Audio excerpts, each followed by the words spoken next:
Lalu kita masuk ke part 2 ya, pendek-pendek saja. Bismillahirrahmanirrahim. Nabi Muhammad SAW sudah menjadi nabi,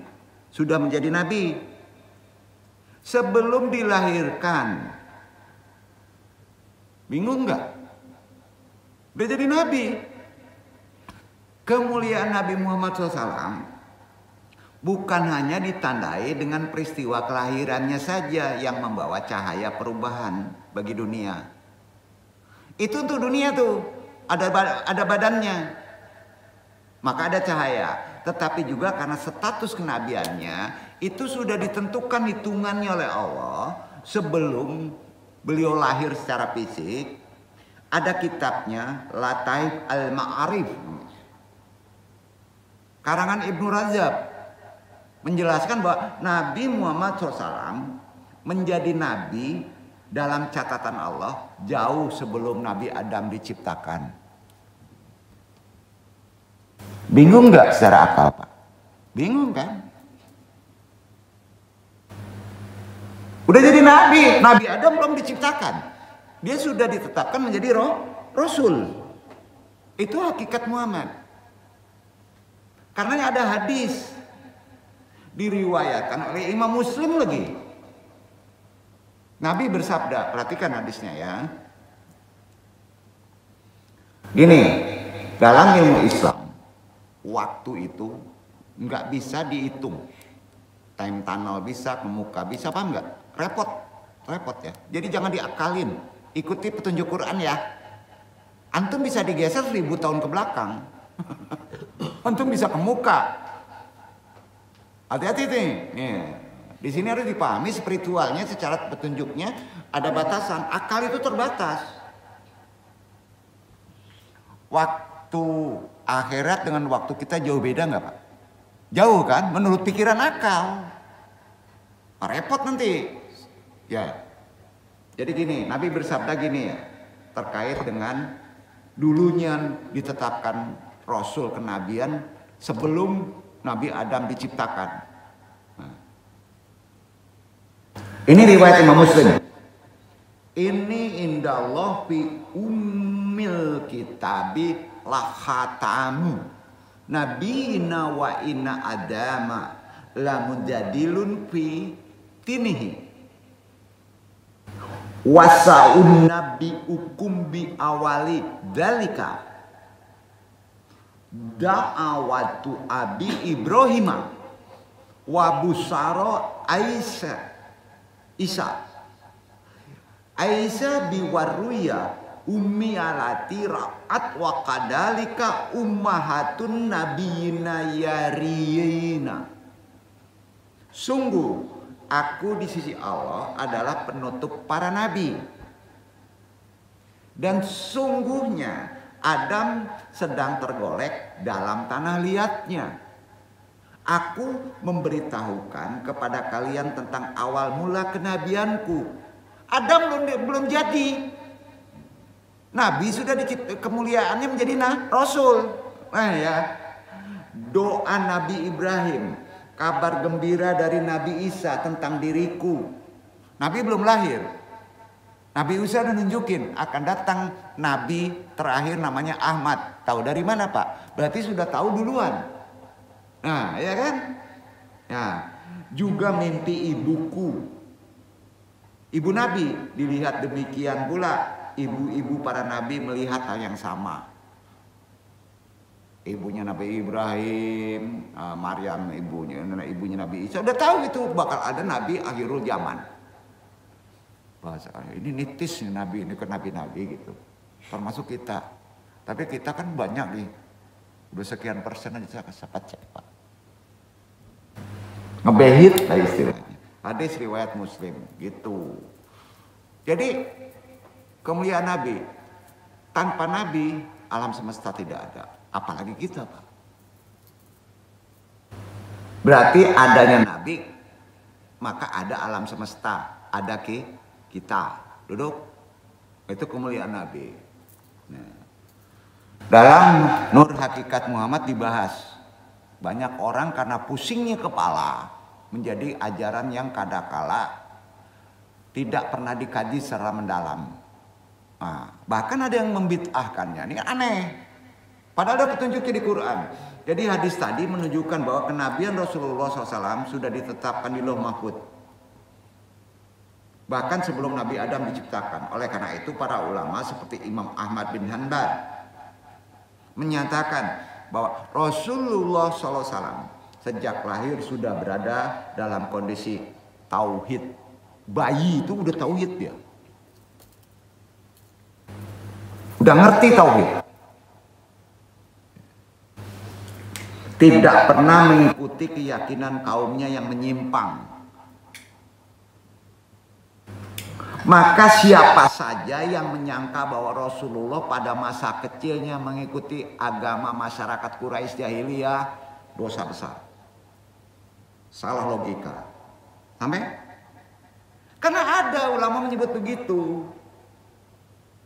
Keliru besar itu.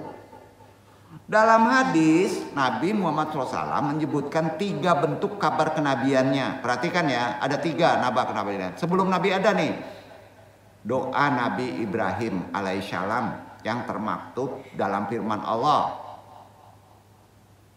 Al-Baqarah 129, Iqra Iwan. Itu dia. Belum ada Nabi, udah dikasih tunjuk Nabi Ibrahim.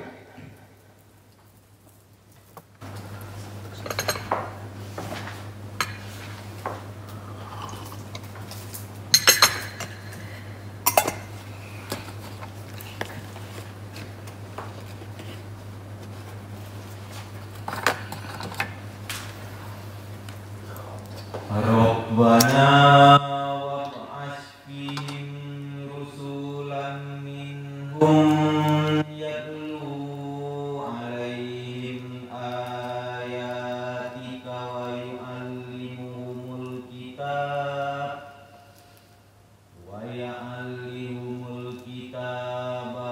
hikmata wa yuzakkihim innaka antal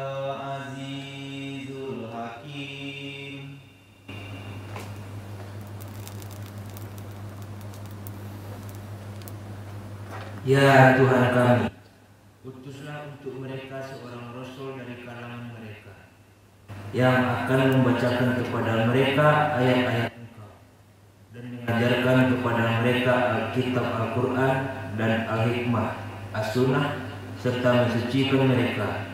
Sesungguhnya Engkaulah yang Maha Perkasa lagi Maha Bijaksana. Tahu nggak ini kalau digunakan untuk ulama? Doa tadi. Doa tadi nggak sembarangan, harus ulama. Misalnya ulama udah keringetan nih, nggak berubah juga orang, bahkan kita dianggap misalnya udah dakwah susah Pak. Oh, kita dijolimi juga Pak. Padahal di badannya ada nur hakikat Muhammad, maka pakai doa itu. Berlepas diri kepada kekuatan yang ada di badan kebaikan orang itu, nggak akan jolim orang itu. Duduk. Maksudnya kan nih yang andung sampaiin. Kalau bapak ke anak nggak bisa juga dinasihati, degil juga. Pakai doa ini, arahkan ke anak. Karena di badan ada behit nur hakikatmu aman. Itu yang akan menyelesaikannya. Itu disebut talqin ruhi. Paham Ikhwan Aris? Talqin ruhi doanya tadi. Ya, doanya tadi. Ketangkep nggak nih Iwan yang lain? Pelan-pelan dong deh. Istri, ya, bahkan non Muslim, jahil sama kita. Pak Amin dulu juga bisa dipakai. Saudara Pak Amin nggak selesai ngasih waris, pakai doa ini, arahkan ke dia. Paham Pak? Maka dia dirubah tuh dengan kebaikannya. Itu disebut talqin ruhi. Karena Nabi Ibrahim kan belum lahir tuh fisiknya Nabi Muhammad. Tapi kan degil banget nih, dari zaman Nabi Ibrahim masih ada yang jahiliyah. Ya. Akhirnya gimana? Doa Nabi. Ya Allah, utuslah untuk mereka seorang rasul dari kalangan mereka sendiri. Kan Nabi Muhammad Quraisy. Secara wadak ya, tapi secara umum lil alamin, tahu nggak? secara besar. Untuk seluruh manusia itu nur hakikat. Ya. Maka isi itu. Karena gini, tidak kuciptakan seluruh manusia di atas dunia tanpa ada nur hakikat Muhammad. Ada nggak di badan kita? Ada nggak di badan orang non muslim? Nabi Isa aja nunjukin, betul? Jadi kalau ditanya, Bapak Ruh itu siapa? Nur Muhammad. Bapak badan itu siapa? Nabi Adam. Bapak badan bapak-bapak ini Nabi Adam. Bapak ruhnya Nur Muhammad. Bapak badan ada bentuknya. Tanpa ada Nur Muhammad hidup nggak? Maka orang itu berubah kalau diisi dengan Nur hakikat Muhammad. Ada ini bahaya nih kajian ini. Mana isi doanya? Itu kan kata siapa? Kata Allah. Mengisi tauhid dua yang sering gamang. Dua itu gamang. Satu itu tauhid. Allah memberikan nur. Ditaruh kepada materi 9. Cocok nggak? Quran Al-Baqarah. Cocok kan? 129. Sampai praktekin. Ini biar utuslah mereka seorang rasul dari kalangan mereka. Waktu misalnya ramai orang demo gini. Supaya datang itu Al-Mahdi. Wah, bukan bro. Supaya datang hikmah kepada dirinya menjadi sadar. Duduk. Itu disebut talqin ruhi. Ada pertanyaan sampai sini?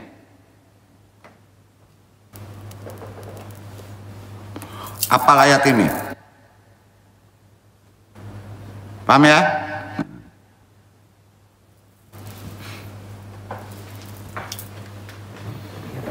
Kabar gembira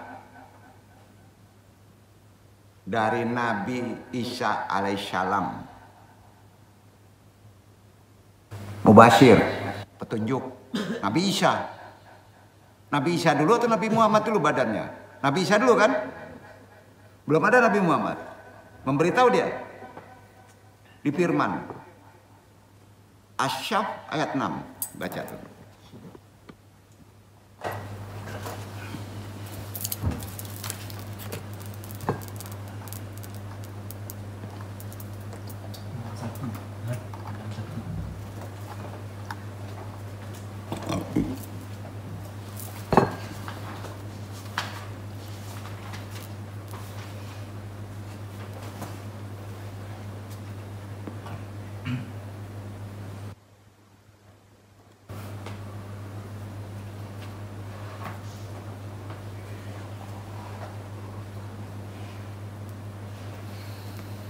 Wa isqala Isa ibnu Maryam ya bani Israila inni rasulullahi ilaikum musaddiqan lima baina yadayya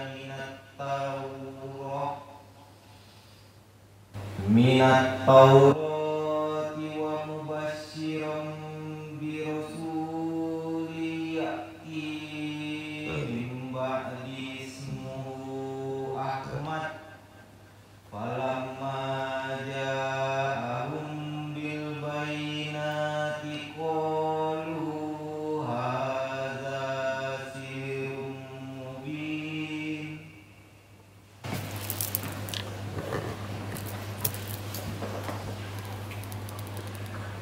Dan ingatlah ketika Isa putra Maryam berkata, "Hai Bani Israel, sesungguhnya aku adalah utusan Allah kepadamu, membenarkan kitab yang turun sebelumku, yaitu Taurat, dan memberi kabar gembira dengan datangnya seorang Rasul yang akan datang sesudahku, yang namanya Ahmad.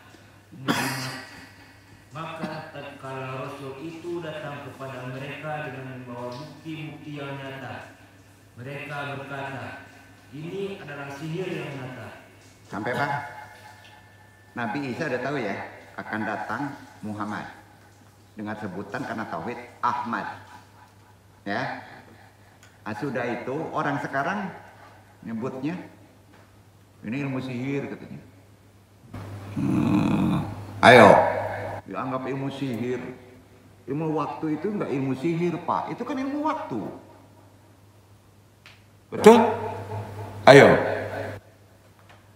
Ada di Quran enggak? Iya, jadi jangan sepelekan orang-orang mulia itu. Nabi Isa tahu dari mana bahwa akan datang Muhammad? Dari Allah kan? Betul kan? Difirmankan kan? Iya enggak? Di badan kamu ada Muhammad enggak? Ada esensi Muhammad enggak? Ada kan? Dia tidak akan memberi petunjuk kepada nurani. Nur petunjuk tuh. Nur hakikat Muhammad itu petunjuk kebaikan. Tidak akan bekerja kalau antum tidak mengikuti syariatnya. Sampai syariat Nabi Muhammad apa sih? Sholat, sedekah, ya kan? Betul kan? Itu supaya dia berubah, supaya bekerja, kita bantu dengan doa. Quran surat apa doanya? Nabi Ibrahim yang nunjukinnya, kabar gembiranya. Al-Baqarah 129. Jadi kalau ada yang degil, siapa aja takin ruhinya dengan Al-Baqarah 129. Itu amalannya. Paham? Yang degil kan banyak. Degil tahu nggak? Degil. Udah jelas punya kita diambil juga kan degil. Udah jelas warisan kita enggak juga dibayarkan. Degil nggak? Quran loh. Nabi Ibrahim itu putus asa karena jolim bener jahiliyah tuh. Kan di Makkah juga tuh. Udah tua, akhirnya dia berdoa, ya Allah mudah-mudahan karena itu ada bibit baik di manusia. Nur hakikat Muhammad, jadikan dia hidup memberi petunjuk. Itu yang disebut sadar. Benar. Paham?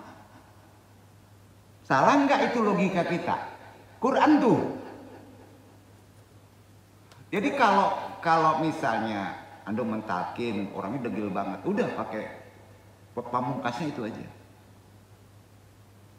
Senjata pamungkasnya tadi itu. Ya. Jadi yang Anda sampaikan hari ini ajaran ilmu wakat ini terkait akhlak Nabi kan? Mempraktekkan akhlak Nabi gimana untuk memperbaiki orang supaya jadi rahmatan lil alamin. Kita kan nggak mungkin memperbaiki seluruh dunia. Ya, memperbaiki yang menjolimi kita aja dulu kan. Betul? Betul nggak? Betul atau salah? Iya.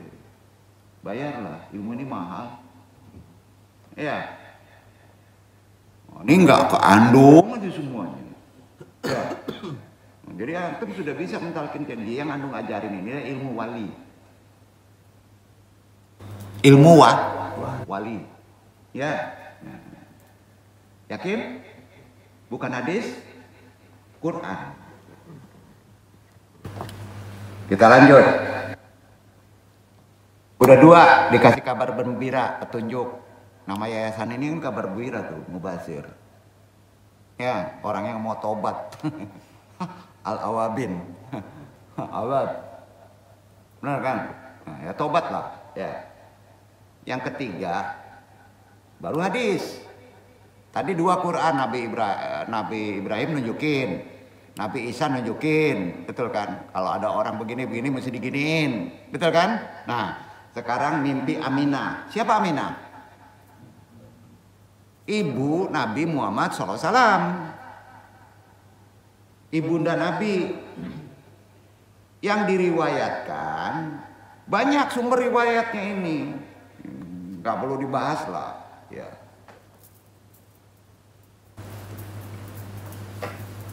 Matan isinya nih, hadis ini. Faqat ruya an Aminata bin Tauha bin Ra'afi awali hamliha bin Nabi sallallahu alaihi wasallam. Annaha bisurati bi annahu yakhruju minha ainda wiladatika nurun nayiu lahu kusyuras syami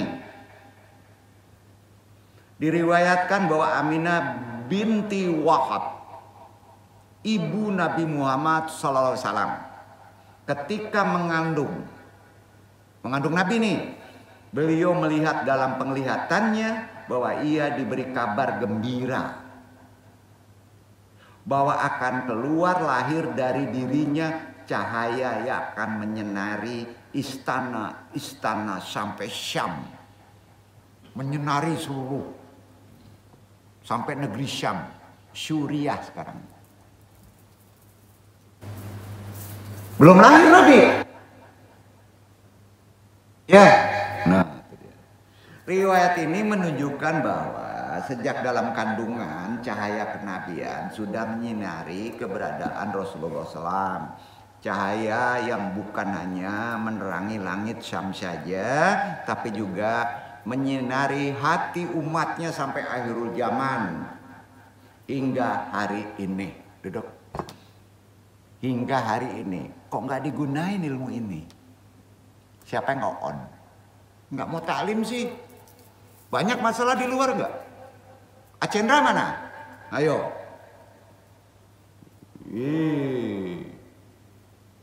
Musuh saya. Anu nggak maksa, betul kan? Kok langsung ke sasaran aja dong? Iya, anu nggak ingin gagal. Ya. Penutup kenabian, jelas. Awal kenabian. Jadi awal kenabian siapa? Muhammad SAW. Penutup kenabian siapa? Muhammad SAW. Jadi jangan penutup aja, khatamul anbiya aja, awalun. Ada Qur'annya, ada hadisnya. Rasulullah SAW sebagai nabi terakhir, tak hanya sebagai nabi pilihan, juga nabi diawalkan. Kan di Lauh Mahfuz sudah tercatat.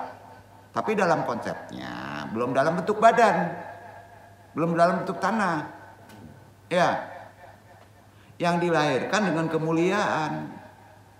Rasulullah SAW juga diutus sebagai penutup seluruh rangkaian kenabian. Tidak akan ada lagi nabi setelahnya. Ditutup dengan kerasulan beliau. Diawali dengan kerasulan beliau. Karena itu dalam hadis yang diriwayatkan Imam Muslim, Rasulullah SAW menggambarkan posisi kenabiannya sebagai berikut. Bismillahirrahmanirrahim. Hadis riwayat Muslim. Madhali wa madhalul anbiya'i kamat tali rozulin bana baitan fa akmalahu wa hasannahu illa maudiya labinatin faja'alan nasu yatufuna biha wa yazabuna minhu wa yakuluna laulau wadi'at hadihil labinatu fazitu fakhatamtu nabiyina.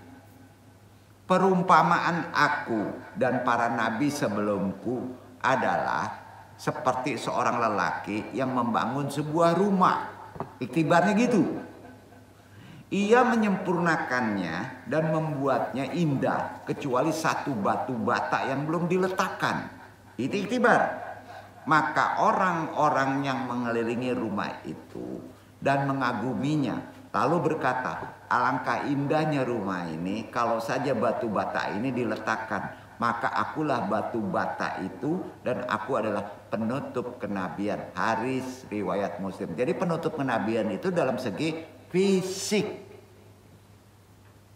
Penyempurna syariat Rasulullah. Jadi kalau itu dirubah, isi ruhani Nabi di awal dengan Al-Baqarah 129 supaya dia menjadi sempurna berubah. Duduk gak? Gitu, Pak. Hadis riwayat Muslim. Hadis tadi memberikan gambaran apa? Betapa kenabian Rasulullah SAW adalah penyempurna semua perbaikan orang. Penutup seluruh misi kenabian yang telah diemban oleh nabi-nabi sebelumnya. Beliau bukan hanya memimpin umat, ya, tetapi juga batu bata terakhir yang menyempurnakan bangunan besar kenabian. Paham ya? Itu dalam konsep iktibar maknanya bahasa begitu. Kelahirannya makanya dibolehkan dirayakan sebagai contoh akhlaknya. Ada dimensi spiritual waktunya. Jangan dilupakan itu. 12 Rabiul Awal hari Isnin. Ya. Setiap tahun. Ya. Betul? Umat Islam di berbagai penjuru negeri seharusnya kan kalau menyambut Maulid Nabi dengan penuh kegembiraan kan. Masjid, perkantoran, jemaah, khususnya di daerah-daerah lain ya. Ya. Bukan 17-an. Udah lewat. Berselawat. Yang paling penting mendengarkan manakib ceramah kehidupan Nabi. Mengenang kelahiran yang membawa risalah Islam. Jadi suasananya menjadi jelas yang mesti dipraktekkan secara religius akan menjadi kuat. Nah, Andung ingatkan lagi sekarang. Jadi seluruh negeri larut dalam cinta kepada Nabi. Namun di tengah gegap gempita perayaan itu ada satu sisi penting dari keteladanan Rasulullah yang jarang terungkap. Apa itu? Akhlak beliau terhadap kelompok non-muslim. Ya, kelembutan, empati, persaudaraan, keadilan kepada kelompok non-muslim. Nabi itu bukan Islam aja, rahmatan untuk non-muslim juga. Alam semesta. Ya. Jarang menjadi tema utama dalam hal-hal peringatan ini. Khusus satu akidah aja. Enggak, Pak. Padahal nilai-nilai ini menjadi inti dari misi kenabian beliau sebagai rahmat bagi seluruh alam. Alih-alih mengangkat sisi inklusif, humanis dari pribadi Nabi Muhammad SAW sebagai dakwah yang berkembang, justru cenderung bernada yang ada sekarang. Kalau kelompoknya saja provokatif, menjadikan orang yang non muslim itu menjadi musuh, kan gitu.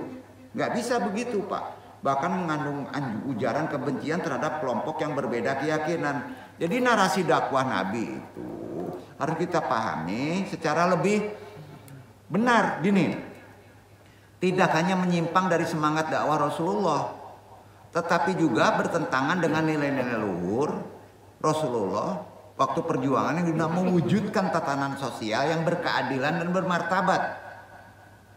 Ya. Dalam membangun relasi sosial yang sifatnya humanis, Nabi Muhammad SAW tidak hanya melarang menyakiti non-muslim saja, tapi juga aktif membela hak-hak mereka. Kita nggak boleh menyakiti non-muslim. Bayangin, Pak, kalau mereka lahirnya dari bapak ibunya Hindu, tidak pernah ketemu ajaran Islam, pasti ke sana larinya kan? Kandakala begitu kan? Iya kan? Nah, tapi juga aktif membela hak-haknya juga. Kita harus bela haknya. Maka nggak boleh ngerusak gereja, nggak boleh. Dalam sebuah hadis riwayat Abu Daud, Rasulullah bersabda begini: "Waman jolama musliman, au intakasyahu haqqahu, au kalafahu fawqa taqatihi, au akhada minhu syi'an bi ghairi ta'ibi nafsin fa ana kasmuhu yaumal kiamati." Ingatlah, barang siapa yang berbuat zalim terhadap non muslim, nggak Islam loh, apalagi Islam, non muslim, buat zalim non muslim, mengurangi haknya saja atau membebani lebih dari kemampuannya yang bukan seagama dengan kita, atau mengambil sesuatu darinya tanpa dia rela, maka aku akan menjadi lawan mereka di hari kiamat. Itu kata Nabi. Tuh, ini jarang dibahas, apalagi acara-acara milad, betul kan? Nah, ada begitu banyak hadis yang menjelaskan akhlak Nabi terhadap orang-orang non-muslim. Maksud Andung menyampaikan ke non-muslim bukan membela non-muslim, paham ya? Tapi kita harus tahu haknya, iya kan? Artinya jangan sampai yang seakidah pun kita dijolimi. Kan kacau nih pemerintah yang seakidah dijolimi, apalagi yang nggak seakidah. Seorang Yahudi yang dituduh mencuri nih, ada sejarah, ya, kisah pembelaan Rasulullah. Namanya Zaid bin Samin. Ini orang Yahudi dituduh mencuri baju besi. Menjadi bukti nyata bagaimana beliau menegakkan keadilan tanpa memandang agama. Dalam kasus itu Nabi tidak hanya membela Zaid tetapi juga menegur pihak yang menuduh secara tidak adil orang muslim. Keteladanan ini menunjukkan bahwa keadilan dalam Islam bersifat apa? Bukan seakidah, universal. Duduk Kak. Makanya rahmatan lil alamin. Dan bukan sekedar anjuran nih, melainkan komitmen moral yang dijaga langsung oleh beliau. Seharusnya kita praktekin itu kan? Iya kan? Apalagi di Indonesia. Lain akidah ada berapa? Ada 5 kan? Bukan sesuatu penghinaan. Ya. Selain itu Rasulullah juga dikenal menjalin hubungan baik dengan tetangga non-muslim. Mengedepankan persaudaraan bukan permusuhan, sehingga tak mengherankan jika pada masa awal penyebaran Islam Rasulullah banyak mendapatkan perlindungan dukungan dari mereka yang non muslim waktu menyebarkan Islam. Banyak yang belum memeluk Islam. Di antaranya Abul As bin Arrab. Siapa beliau? Ada yang tahu nggak sejarah? Ini jarang dibahas. Abul As bin Arrab itu suami dari putri beliau sendiri. Bayangin Pak. Nabi suaminya non muslim. Namanya Zainab radhiyallahu anha. Nah, itu belum muslim waktu nikah. Meski berbeda keyakinan, Nabi tetap menunjukkan penghormatan kepada Abul As. Bahkan sering memujinya sebagai laki-laki yang jujur. Kalau akidah kan urusan sendiri Pak. Dan selalu menepati janji Abul As ini. Pujian Rasulullah SAW tercatat dalam hadis riwayat Bukhari, sekaligus menjadi bukti nyata bahwa integritas akhlak mulia sangat dihargai oleh beliau tanpa memandang latar belakang akidah agamanya. Nabi aja begitu. Sikap ini mencerminkan keluasan pandangan Nabi dalam menilai seseorang bukan semata dari keyakinan, melainkan dari kejujuran, komitmen, perilaku terpuji yang ditujukan orang itu. Betul? Soal hati itu kadang-kala campur tangan Allah membolak-balikan. Bisa akidah baik, bisa akidah buruk, betul kan? Tapi komitmen dia secara lahiriah itu yang kita hargai. Sampai Pak?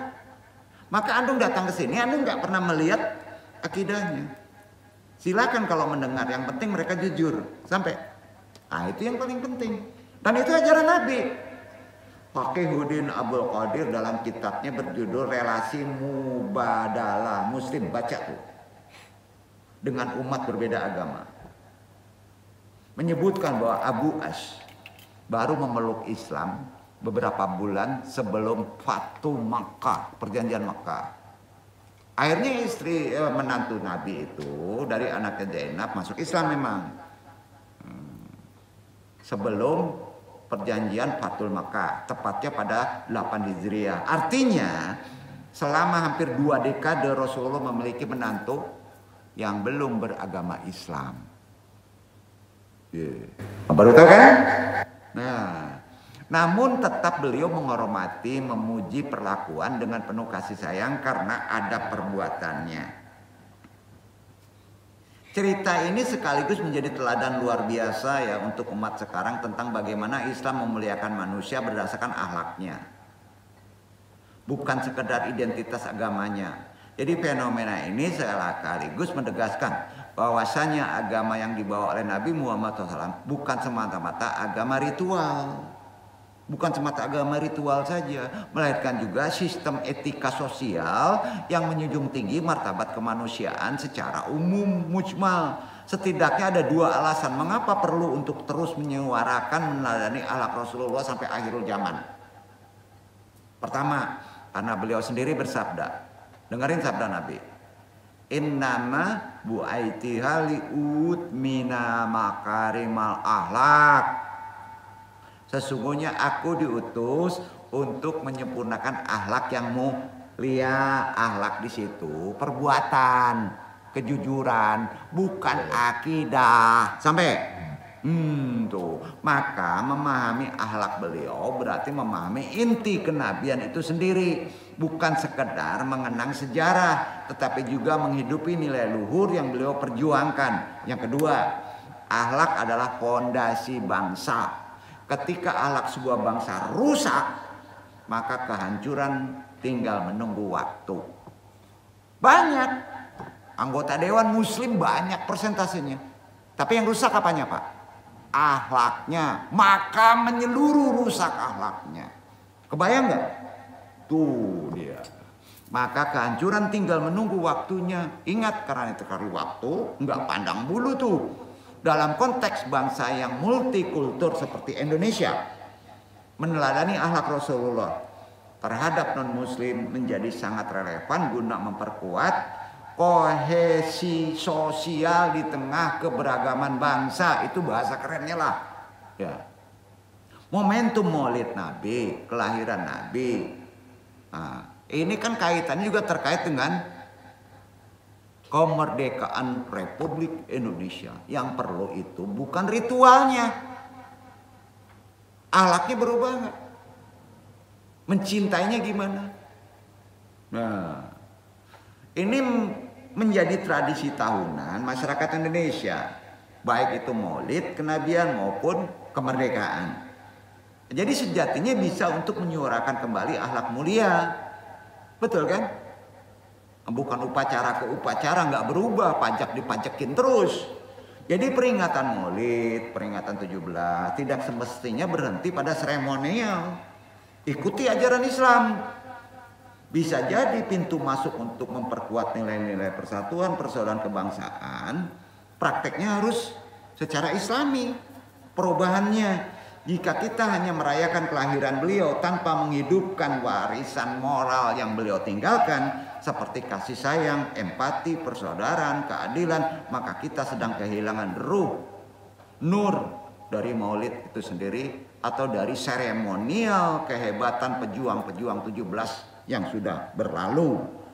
Ya, sebab cinta kepada Nabi bukan hanya diucapkan lewat sholawat, Pak. Cinta kepada negara kita, untuk memakmurkan negara kita, bukan diciptakan dengan ritual 17-an saja, Pak. Paham ya? Bukan.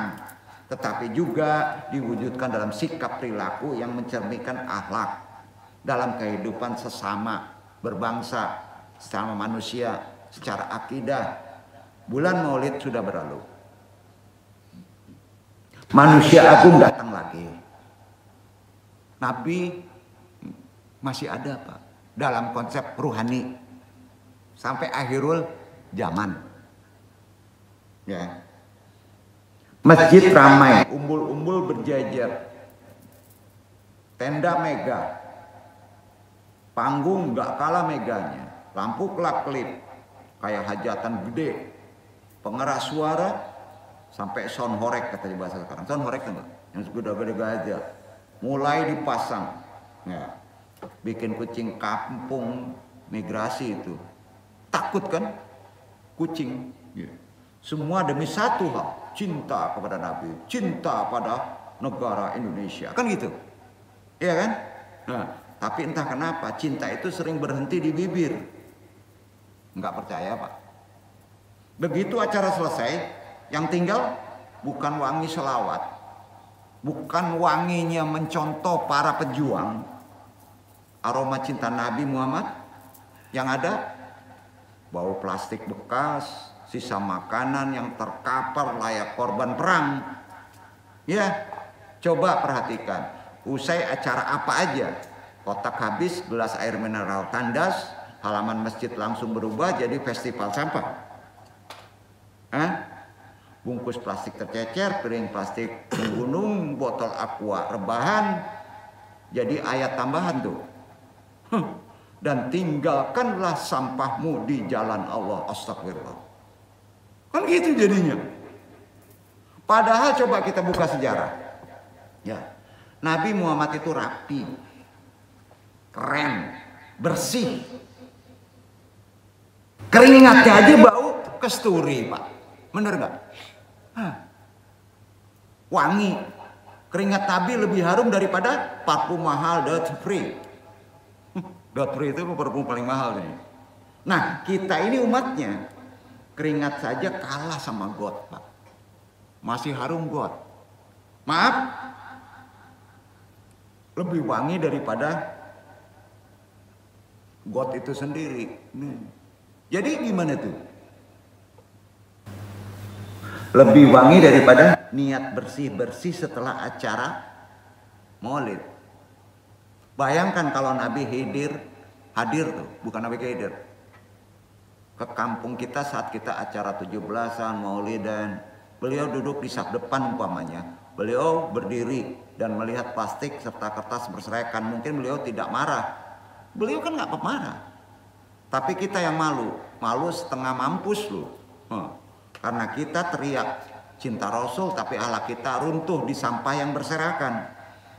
Yang sepele aja dulu lah. Nah, jangan sampai ke korupsi ya. Nah, itu lebih gawat lagi. Kalaupun ada trash bag, isinya masih campur aduk antara organik, anorganik. Mungkin Nabi Muhammad akan langsung turun tangan tuh, membongkar tuh trash bagnya. Beliau langsung memilahnya. Karena kita yakin beliau akan langsung mencontohkan pertanyaannya apa? Pertanyaan gini, apa kita nggak malu? Padahal para ustadz, kiai bilangnya begini di panggung, mari kita teladani akhlak Nabi. Ini nggak di sini aja dong dakwah, ini di-share kemana-mana nih. Semua jamaah pun angguk-angguk manis kan? Iya kan? Meneladani Nabi. Wajah penuh syahdu, tapi begitu nasi kotak tandas habis, akhlak Nabi memuap, betul. Yang tertinggal akhlak sampah yang berserakan. Maaf, kalau ada yang menegur jawabannya klasik, yang penting niatnya baik. Bro, Ikhwan, zaman modern, niat baik kalau sampahnya masih berserakan, tidak bikin banjir nggak? Buat banjir bro. Ya, nangis itu tanah. Sekarang coba kita serius sebentar. Rasulullah itu teladan bukan cuma soal sholat, zakat, dan perang aja. Bukan itu aja. Beliau teladan juga soal hidup sederhana, tidak mubazir, selalu menjaga kebersihan. Hingga para ulama sepakat kalau kebersihan itu sebagian dari iman. Nah, kita umatnya malah bikin kebersihan jadi iklan sabun cuci kan? Iya kan? Bukan perilaku. Kebersihan itu perilaku. Kalau Nabi nyapu rumah sendiri, kita malah nungguin petugas kebersihan datang. Gak bisa bro. Ya apa salahnya kita gak buang plok begitu aja. Itu iman. Ya. Buang ke seenaknya ke got. Kalau Nabi hemat air, kita masih asik buang botol plastik ke kali. Akhlak siapa sebenarnya yang kita ikuti? Kan gitu, yang gampang-gampang aja deh. Silakan kembangkan kaji Andung ini. Andung sering kepikiran ya, berandai-andai jangan-jangan kalau Nabi hadir hari ini, beliau bisa bikin fatwa. Barang siapa sholawatan, tapi enggak beresin sampahnya, batal pahalanya. Bisa kan nyebut gitu? Keras, tapi adil. Keras tapi adil. Maknanya lebih dalam ya. Karena masa iya cinta Nabi tapi bikin lingkungan bumi nangis. Banyak? Mungkin sudah saatnya kita bikin konsep zero waste maulid. Gelas plastik diganti tumbler, piring plastik diganti daun pisang, nasi bungkus diganti kertas. Setelah makan sampah dipilah. Panitia nyiapin 2 trash bag, 1 untuk organik, 1 lagi buat anorganik. Nantinya organik jadi kompos, anorganik ke sampah daur ulang. Baru deh pas sama slogan kebersihan bagian dari iman, baru cocok. Baru cocok. Hadis tuh, kalau ada yang bilang ribet, wah ribet banget ngaji Ma Andung nih. Masalah sampah kan ada petugasnya, nggak bisa terkait akhlak. Ini kebersihan. Oh ribet banget ngaji Ma Andung. Iya jelas ribet. Kenapa? Padahal sholat juga ribet nggak? Renungkan. Kalau dipikir, puasa ribet nggak? Kalau pakai logika, ribet itulah jalan iman. Yang detail pun. Sholat ribet Pak, harus wudhu. Betul, harus baca, harus khusyuk. Memang begitu, karena jalan iman harus ribet. Kalau iman bisa instan, mungkin surga isinya cuma Indomie rebus. Ayo. Yang digoreng dadakan kan? Coba kita jujur. Sampah kita hari ini adalah testimoni iman kita. Ini bukan promosi nih. Ini maknanya dalam nih. Iman plastik, iman bungkus, nasi kotak, iman yang beneran. Sholawatan bisa 3 jam. Zikir bisa berjam-jam. Tapi kalau habis itu buang sampah sembarangan, antum belum beriman. Mengandalin yang lain. Mungkin Nabi cuma miris, umatku kok mirip TPA ya. Jadi di bulan Maulid, bentar lagi perayaan 17-an umpama. Coba cinta Nabi lebih konkret, bukan cuma teriak. Shollu ala Nabi. Itu di Jawa kan banyak itu. Teladani Nabi, shollu ala Nabi. Kan itu ya. Tapi dia nggak berubah. Nabi nyapu halaman, bukan cuma hafal syair, berjanji, juga tahu cara ibadah, cara memilah. Karena kalau acara Maulid masih berakhir dengan plastik berserakan gitu, nggak ngerti tahara, di sana sini, ini umatku atau umat penghasil sampah? Maaf. Kebersihan sebagian dari iman, jelas. Tapi mari kita tes. Kalau betul-betul berarti tong sampah di rumah, semua nih cermin iman tuh. Masalahnya coba lihat tong sampah, isinya campur aduk. Iman kita itu jangan-jangan masih campur aduk, nggak karuan. Coba lihat tong sampah kita aja. Ada kulit pisang campur plastik kopi, sisa nasi berpelukan dengan satset deterjen, bau ikan asin nempel pada botol aqua, sisa lontong berhimpitan dengan pembalut. Itu akhlak. Nggak bisa begitu. Kalau iman kita bercampur begitu, malaikat bingung. Malaikat bingung. Mau nyatet, malaikat mencatat di kolom pahala atau dosa. Padahal kita ini jago sekali pisahkan hal-hal yang besar. Zaman sekarang, si A partai politiknya warnanya ini, si B ormasnya agamais nasional, ya, seragamnya ini. Bahkan dianggap saudara sekandung pun bisa dengan mudah kita bedakan warisannya. Benar nggak?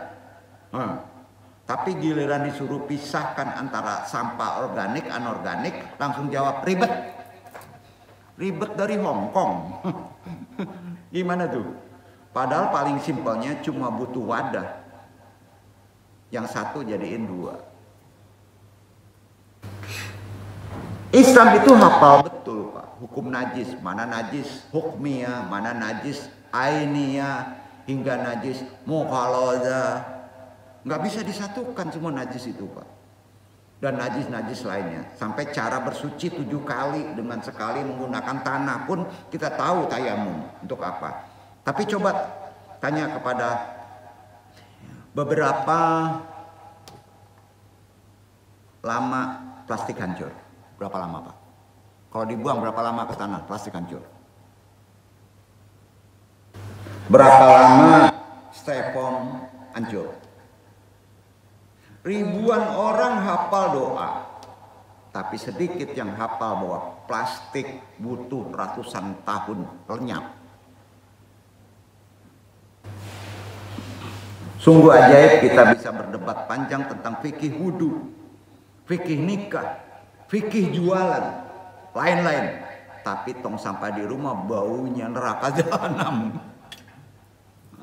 Harusnya kan dipisahin, itu akhlak Nabi. Kita bisa enteng mengkafirkan orang di medsos. Tapi nggak bisa mengkafirkan kebiasaan diri sendiri. Malas memilah mana yang baik, mana yang buruk.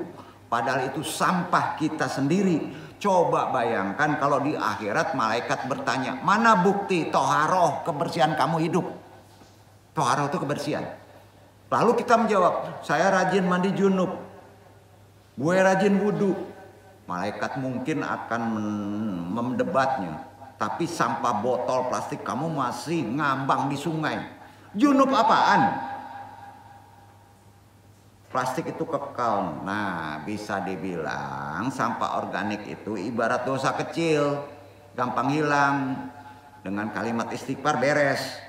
Gampang tobatnya. Sebab ia bisa jadi kompos dan makanan mokot. Sementara sampah organik seperti dosa besar. Susah dihapus. Perlu ekstra. Parahnya dosa besar ini sering kita campur aduk dengan dosa kecil. Nah, maka jangan heran kalau tong sampah kita lebih mirip kitab dosa harian daripada kitab amal. Lalu dengan bangga kita bilang, saya sudah buang sampah di tempatnya. Gue udah bayar iuran sampah. Padahal tempatnya cuma 1 tong gede buat semua jenis sampah. Itu sama dengan bilang, gue udah sholat tapi wudunya pakai air najis. Sama. Bacaan Qurannya salah. Kiblatnya menghadap ke dapur. Kenapa sih kita pelit sekali bikin 2 tong sampah? Tahu hak, tahu buruk. Padahal mampu beli 2 ponsel. Mampu bayar 2 cicilan motor. Tapi tong sampah cukup 1. Asal besar. Gitu ya. Nah, seperti mental kita memang aneh. Zaman modern. Kita rela mati-matian upgrade gadget. Tapi ogah upgrade akhlak. Padahal memilah, memisahkan sampah itu sederhana. Najis kita. Organik biar jadi tanah. Anorganik biar bisa didaur ulang.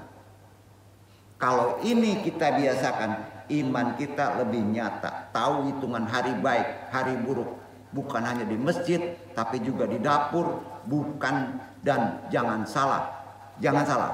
Malaikat pencatat amal mungkin lebih sering nongkrong di dekat tong sampah daripada di sajadah. Karena disitulah terdapat hal paling jujur. Apakah iman kita bersih atau cuma bau kantong kresek, kantong asoy, berisi tulang ayam bakar dipoles doa? Sekali lagi, kebersihan terkait dengan apa, tahu tempat, tahu waktu, tahu bulan yang akan kita lakukan berdasarkan tatanan Quran. Itulah iman. Tapi kalau tong sampah najis itu di rumah isinya masih campur aduk, jangan-jangan tahara kita hanya seremonial di kepala saja. Iman kita pun cuma setengah dan sisanya berbau busuk. Wallahu a'lam bishawab. Itu semua yang disampaikan iktibar. Bisa sebagian menangkap, alhamdulillah. Enggak menangkap, alhamdulillah juga. Wabillahi taufiq hidayah, banyak maaf. Wassalamualaikum warahmatullahi wabarakatuh.